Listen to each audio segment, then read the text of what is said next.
Sa buong kapuluan, balita'y kumalat na may isang panday na kay galing sa bakal nagtatamasa.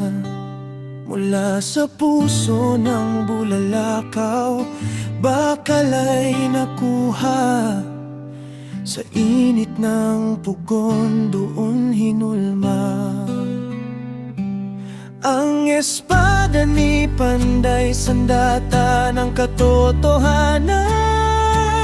Sa dilim ng kasamaan, liwanag ang hatid niyan.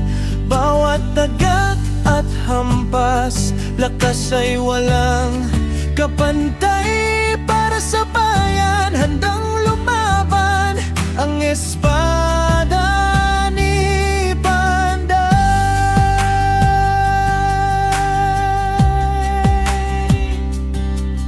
Yo, pakinggan nyo to, kwento ng alamat. Sa kanyang kamay bakal nagiging sining walang katulad. Mula sa lupang uhaw, dugo at pawis yan ang puhunan. Bawat indayog ng martilyo may ritmong walang hangganan. Bitbit ang pag-asa laban sa dilim. Sa kasamaan ni Lizardo, hindi lang talim kundi prinsipyo na kailangang panindigan. Kaya pag sumugod, lakas at liwag, pag-asa ng kapayapaan. Ang espada ni Panday, ang hustisya ihahatid sa taong bayan. Puso at kaluluwa doon inilaan. Bawat palo'y may panalangin, sa Diyos iniaalay. Hindi lang gawa ng kamay, kundi ng pagmamahal. Sa api at sa inapi, handang magtanggol. Ang espada ni Panday sandata ng katotohanan.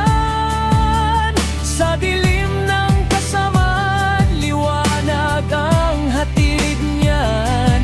Bawat tagak at hampas, lakas ay walang kapantay. Para sa bayan, ang lumaban ang espada ni Panday. Mula sa kamay ng matuwid, kapayapaan ang hanap. Kalaban ay lulupigin, takot at sindak ihahatid sa kasamaan. Hindi man ginto o hiyas, ang halagay walang kapalit. Simbolo ng pag-asa, sa puso'y nakaukit. Ang espada ni Panday sandata ng katotohanan.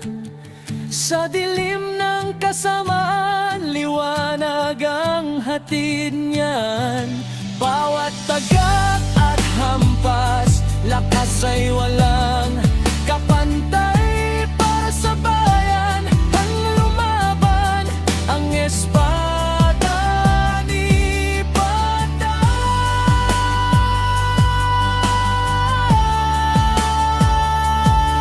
Panday, Panday, ang iyong espada patuloy na magsisilbing gabay sa mga naapi laban sa kadiliman.